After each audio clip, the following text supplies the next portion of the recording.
Atasi blank spot akibat tidak adanya lampu penerangan jalan utama atau PJU.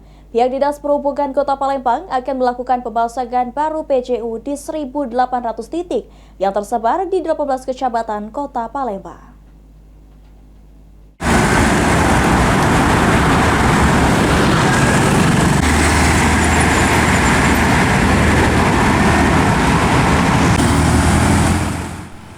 Atasi blind spot akibat tidak adanya lampu penerangan jalan utama PJU di sejumlah titik di Kota Palembang.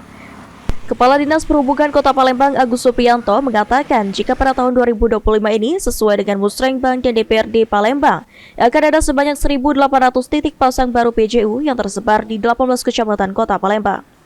Pemasangan baru PJU sendiri akan diupayakan dilakukan percepatan lantaran saat ini Dinas Perhubungan Kota Palembang masih mengalami keterbatasan dalam ketersediaan mobil Skylift yang saat ini hanya ada 5 unit.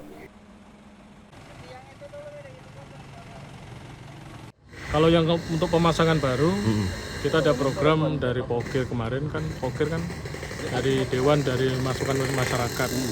Tahun ini kurang lebih ada 1.800 akan kita pasang titik baru. Titik baru. Ya, Itu yang di mana? blind spot itu usulan dari seluruh kecamatan. Seluruh kecamatan itu. Iya. Musrembang Kemarin. Jadi tahun ini akan kita pasang yang baru-baru. Sebelumnya pada tahun ini, Dinas Perhubungan Kota Palembang telah menyiapkan sekitar 7.000 unit PJU yang cukup untuk mengatasi masalah PJU hingga bulan Oktober 2025. Sandi Pratama, PAL TV.